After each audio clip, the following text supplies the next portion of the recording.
I'm Rob Bryceson. I'm the pastor of the Gathering House. I've been the pastor of that church for 13 years. It is currently where the Homeless Coalition meets first Thursday of every month and has been for several years. When I first began, though, our church was located downtown at 2nd Division, and it was called First Covenant Church, and we are right in the heart of the district where most of the homeless hang out. And for every Sunday for 6 years after church, we would host a dinner for the local population to come in and get a hot meal. They would watch football with me. As they ate, I would give away hats, coats, gloves, bikes, backpack, that kind of thing, kind of using trivia pursuit questions or games we would play during commercials just to have a lot of fun. And I got to know the homeless population really well. And for 6 years we did that. Through that I got involved in the Spokane Homeless Coalition. I didn't know anything about that edge of society. I'd never had any experience with it, and I began to grow in my own knowledge by frontline dealing with those people, as well as meeting monthly with Homeless Coalition leaders who taught me an awful lot about how the entire system works. I'm currently on the leadership team of the Spokane Homeless Coalition. I think I'm in my 12th year of that now. The way I understand the policy to have worked for a long, long time is the city itself does not own, operate, or run any homeless shelters.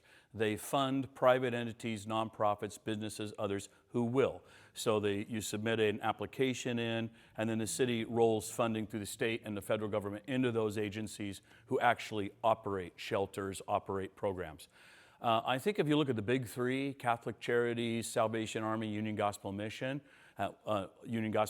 not taking any money, but those big three have done really well in dealing with the homeless in Spokane.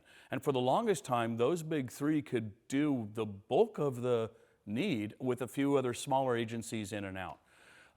I think the need has grown. I think there's been a change in the homeless population amongst people I talk to. They say the same thing. And now the big three need other agencies, other groups to come in and add some strength to that policy because they can no longer manage all the need that's there. For the first several years, we always did a homeless count of how many people are actually on the street, and they were literally counted every year in January. And for years and years, for probably my first 8-9 years, it was always around 1,200. Sometimes it would dip to 1113, sometimes up to 1280, but really it kind of hovered in the 1,200 range. Which meant year after year, as people were going through the cycle and getting housing and getting out of homelessness, another group was coming in. And the last few years, the counts seem to have risen greatly into the 1,500 range, and most of the social service providers think that it's undercounted, particularly during COVID. The literal head count didn't even take place. Some of it was some wild guessing and some established protocols. We're just going to go off number patterns, but it wasn't a real head count any longer. So we think it's higher, and we think the need is greater. And I would say the other thing that has changed, and I talked to many of the people who've been at this for years and years down here, they say the average homeless person who was an alcoholic and he stood on the corner and he could drink his way into being 70 years old, that homeless guy is kind of gone now. And what there is a lot younger, a lot angrier, a lot more violent, anti-authoritarian, and a lot more addicted to opioids. It's a different population now. Well, not working.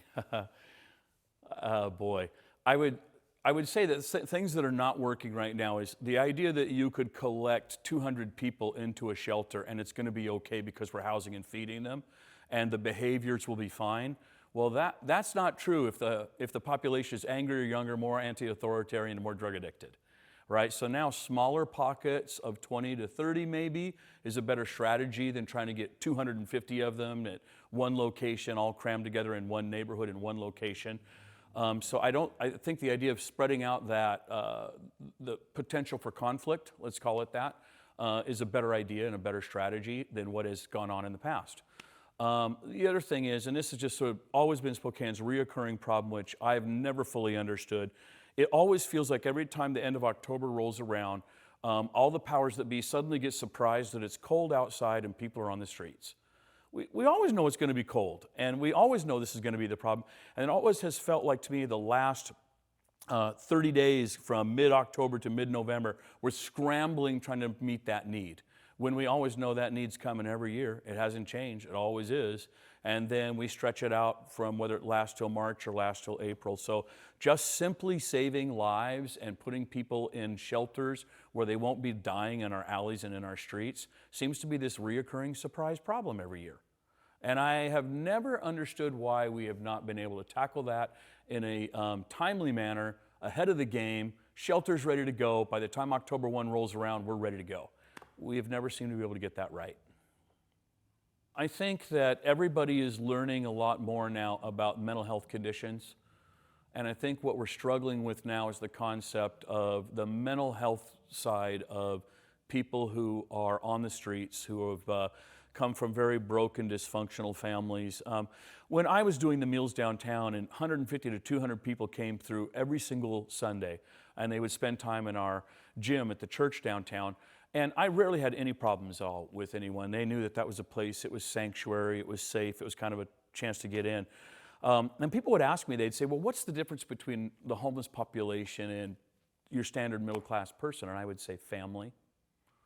Your standard middle-class person had family supporting them. At some point in your life, you had your parents help you buy a car or teach you how to use a bank account, or you graduated high school and you had a home to live in before you went off to college, if you went off to college at all. Maybe for your first job, you lived at home while you worked your way out to at your first job. And all along there was advice, there was counsel, there was an aunt or a grandmother who may have left you money to go to college. There was always family support structure somewhere, teaching and helping at those moments when you would have fallen through the cracks otherwise. Homeless population, that's where they fall through the cracks. There was never family there helping them. There was never a support structure. And I know I'm generalizing, but by and large, that was the common denominator, is at every major turn of life, graduating high school, if they did, dropping out of high school, having a single stable home they could be in, they fell apart at every level and no family was there to support them. That to me was always the single biggest difference. So over time, people without family learn a different way to behave, learn a different way to act. On the street, there's a different set of rules for codes of conduct, right? And so I remember a guy one time, he was the nicest guy, and he was standing in our lobby getting ready to leave a meal, and he was all depressed. I said, what's wrong, man? What's wrong? He goes, I got to go find that guy in the alley and beat him up now. And I'm like, what are you talking about? Well, you heard him say that disrespectful thing to me. Now I got to go out there, got to find him, and I got to beat him up, and I just don't want to do it, but I'm going to have to lay him down. I'm like, you don't have to do that, man. You can just walk away and live your life and be happy. He goes, no, all those other people in the room heard him disrespect me. And if I don't go out there and beat him down, all those other people in the room will think I'm a wussy, and they'll steal my stuff, and they'll start harassing me, and my life will be miserable. So now I got to get in a fight I don't want to have. And it struck me the rules they have to live by, right? That middle-class people don't live by that rule. Homeless people believe that you share your emotions by being very open with them. So if I'm angry, I got to show you I'm angry. I got to really cuss and swear and yell at you so you'll know how serious I am. That's what they've been taught. That's the rules they live by. That's the families they came from. So if they get into a shelter or if they confront a person of authority and something goes wrong, they act the way they know how to act, which is, I get really angry to show you I'm serious. Well, that doesn't work with middle-class people. You get angry, you get fired, you're kicked out, you're tossed, right? And then they're standing out in the street literally not knowing why they got fired, literally not knowing why they were kicked out, because everybody gets mad. How come I got kicked out? So there's this whole learning curve of social constructs that middle-class people know that homeless people don't, and we middle-class people never take the time to teach them. We expect them to know it. It's also why middle-class people think the homeless answer is, if we give you money and we get you in an apartment or we get you a job, you'll be fine. Because we have yet to learn that they don't know the social rules to play by in order to be fine, and we're not taking the time to teach them. Homeless policy changing. Wow. You know, what's interesting to me is, because I'm a pastor, I sit with groups of other church leaders. And I'm in a group right now, sponsored by Whitworth, that sits with other pastors discussing how could we unite together and use our resources of people, time, and money to help a major social problem in the city. And they wonder what to do. And in the meantime, I'm in another meeting where the mayor is speaking actually in our church for a different event that was a women's panel event, and she's saying, you know who's not showing up to deal with these problems? It's the faith community. Where's the faith community? I would love to talk to the faith community, she said. And meanwhile, the business community is having a hard time talking to the frontline workers. And what's interesting, when I talk to everybody, we all agree what the answer is. We all agree that the answer is not people living in destitution and poverty and filth and stuff on our streets in the cold, leaving needles and human waste.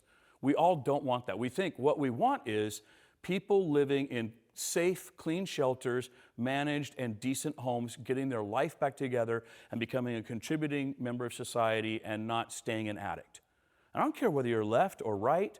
I don't care if you're a businessman or you're a social worker. We all agree that that's the goal. What we can't seem to do is sit down with each other and talk about how to achieve that goal because we climb the mountain from different sides.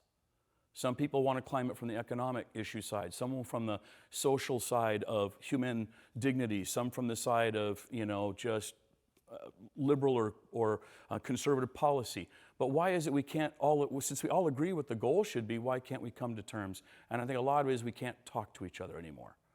There's not a place for that.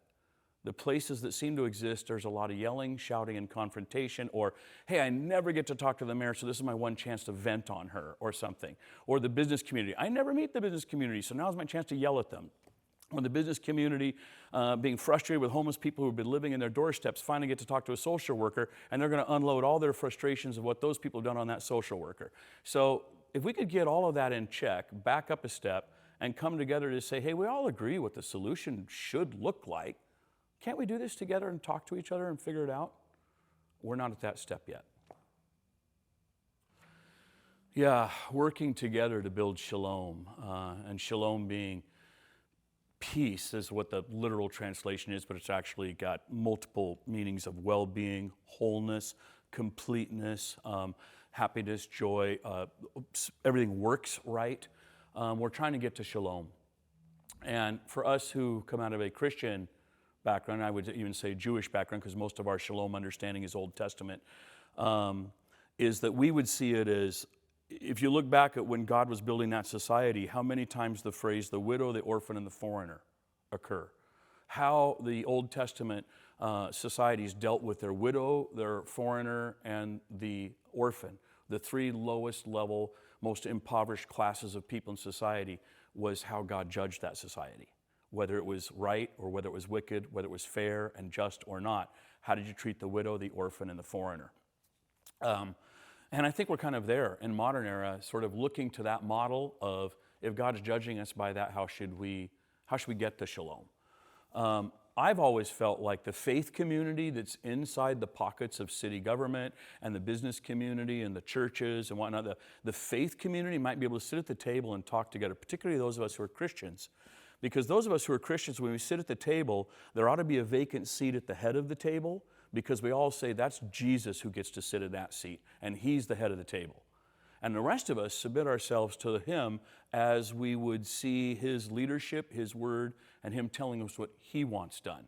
Not what I want done, but what does he want done as is revealed for us through the Holy Scriptures. I've had that same conversation with people dealing with racial righteousness issues. Whether we sit across the table as black and white, Jesus gets to be the king, and he gets to tell us. At this point, I think what would help Spokane, and I don't know how to even organize that conversation, is coming together out of pockets of government and nonprofit and church and business and sitting at the table first and foremost as people who believe in shalom. That shalom really is what we're called to build. If we can begin to talk to each other, then I think we can establish the right territory. Then we can begin to share it with a larger society.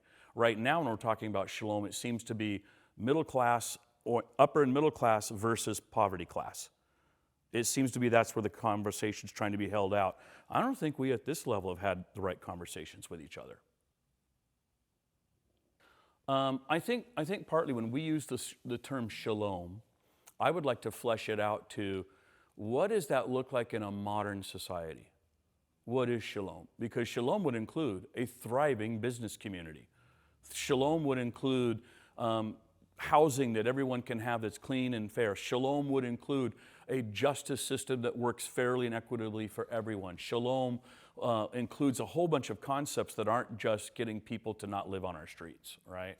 A well-being, an entrepreneurship, a certain lifestyle of responsibility for yourself, a certain joy that you could have in achieving things for yourself. That's all woven in there. And I think that in order for us, I've often said, after my 12 years dealing with the Spokane Homeless Coalition, the number one problem in Spokane when it deals with social problems is Spokane doesn't know what Spokane is doing. And what I meant by that is, if you go up to any middle-class neighborhood at Cannon Park or Audubon or North Hill or Meade or whatever, and you asked somebody just living in a home, you said, could you name the agencies that are helping battered women in Spokane? Could you name anybody who's working with runaway kids? If you knew of a pregnant teen kicked out of her house, where would you send her?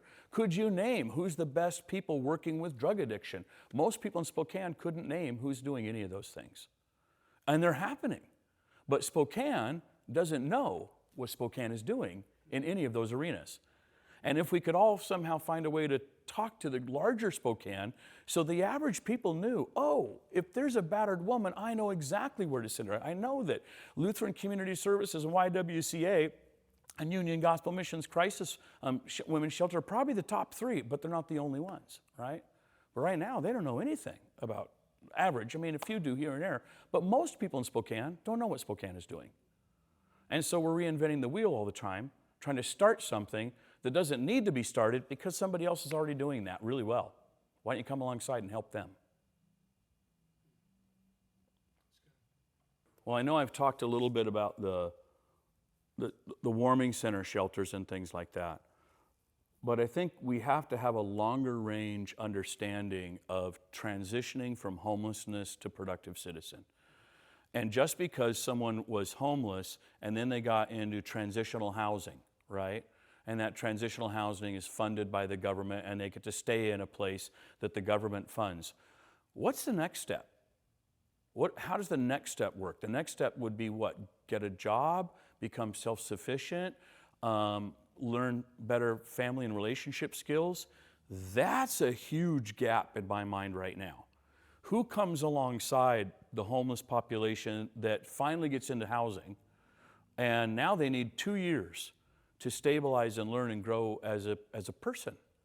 And we seem to be so busy trying to get people housed that once they're in the housing, there's not enough energy and time spent coming alongside as the long-term solution of life coaching. And I would say a gap is the lack of life coaching. Yeah, how to take in street people and help them to the next level of life is a great question, a great problem, and a great effort on the life of someone who would invest in that. Because you're talking about people who may have been living on the street for 4 years and never cooked a meal for themselves, don't know how to do a dish, have actually no patterns of personal hygiene yet. And you're literally going to have to coach them through all of that. And so you're taking on quite a project. I wonder if there's a way that federal money, instead of waiting around trying to find an open apartment that they could fund with HUD money, could they fund those living situations where someone's saying, well, I'd open up my home if I could get some financial help to do this. And we have a housing problem. We have a housing crisis in Spokane. And we were complaining about it being a housing crisis 2 or 3 years ago when we had 1% rental vacancy, and now it's even worse. And I don't know, because I'm not moving in those circles, is there any dialogue happening where thoughts to, well, what about people who could develop a detached garage into a legitimate apartment? Are there ways we could do some infilling all around the city in different pockets and places where we could actually create housing easily out of stuff that's already there?